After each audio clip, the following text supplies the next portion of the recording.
एक घास प्रेमाचा खास तुमच्यासाठी. तर आज आपण बघणार आहोत जिभेवर टाकताच विरघळणारी खुसखुशीत बेकरी स्टाईल नानकटाई. तर ही नानकटाई पहिल्याच प्रयत्नात एकदम परफेक्ट होते आणि परफेक्ट प्रमाणात. तर व्हिडिओ शेवटपर्यंत नक्की बघा. तर आता इथे आपण रेसिपीला सुरुवात करूया.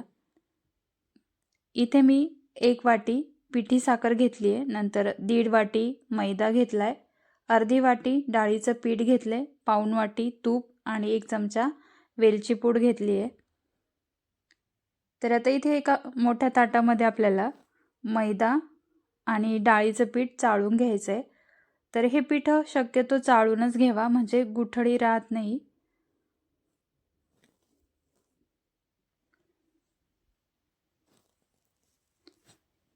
तर आता इथे पीठ चाळून झाले. नंतर आपल्याला यामध्ये पिठी साखर घालायची, ती सुद्धा चाळून घ्यायची आहे.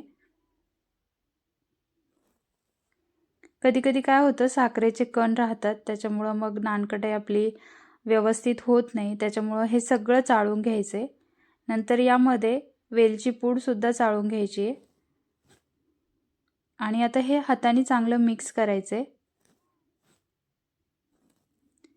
नंतर यामध्ये तूप घालायचं आहे आणि तूप आपल्याला इथे फक्त वितळलेलं घ्यायचं आहे. तर तूप जास्त गरम नसावं, फक्त इथे वितळून घ्यायचं आहे, म्हणजे हलकंसं कोमट असलं तरी पण चालेल.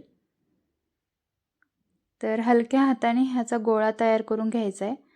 तर गरज वाटल्यास इथे 1 चमचा तूप घालू शकता. दूध किंवा पाणी अजिबात वापरायचं नाही आहे. आपल्याला हे पीठ तुपातच मळून घ्यायचं आहे. आपण असं हलक्या हाताने मळत जातो ना, तसं तूप असं वितळायला लागतं आणि गोळा तयार व्हायला लागतो. तर तुम्ही इथे बघू शकता. तर एकदम हलक्या हातानेच इथे गोळा तयार करून घ्यायचा आहे.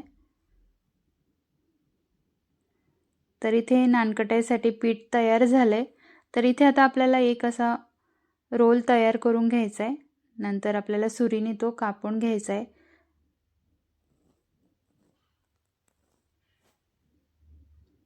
तर आता इथे आपल्याला असं हातावर थोडंसं चपटं करून घ्यायचं आहे. तर तुम्ही इथे बघू शकता अशा पद्धतीने. तर नानकटाई पेढ्याच्या आकारात सुद्धा बनवली जाते, पण अशी थोड्या वेगळ्या प्रकारची मुलंसुद्धा आवडीने खातात. काहीतरी वेगळं दिसतं म्हणून मग ते आवडीने खातात. तर हे नानकटाईचं पीठ खूप हलकं असतं. तर इथे आपण सगळे नानकटाई इथे तयार करून घेऊया.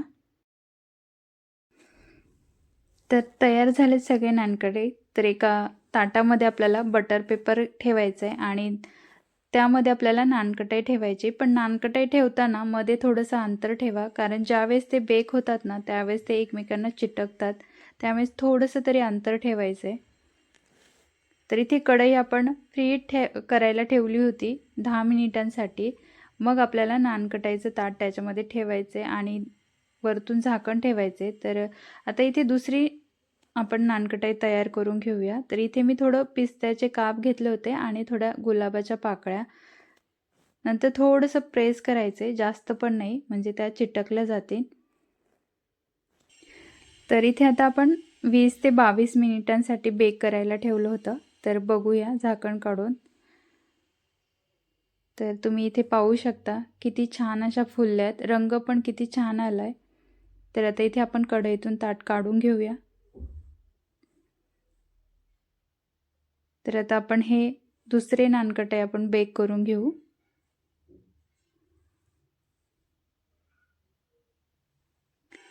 आणि जर बटर पेपर नसेल तर ताटाला थोडंसं तूप लावायचे आणि त्यावर आपल्याला नानकटाई ठेवायचे आणि बेक करून घ्यायचे. तर आता इथे आपले नानकटाई पण थंड झाले. तर आता आपण काढून घेऊया. तर कधी पण नानकटाई गरम असताना काढू नये, त्यामुळे ते लगेच तुटतात. पूर्णपणे थंड झाल्यावरच ती ताटातून काढायची, म्हणजे अजिबात तुटत नाही, आहे तशीच राहतात. तर आता इथे आपली दुसरे पण नानकटाई तयार झालेत. तर तुम्ही बघू शकता रंग पण किती छान आलाय. तर एकदम खुसखुशीत इथे नानकटाई तयार झालेत. तर कशी वाटली आजची ही झटपट नानकटाई? घरी नक्की ट्राय करून बघा आणि रेसिपी आवडली असेल तर व्हिडिओला नक्की लाईक करा, शेअर करा आणि अशाच नवनवीन रेसिपीज बघण्यासाठी आपल्या चॅनलला नक्की सबस्क्राईब करा. थँक्यू.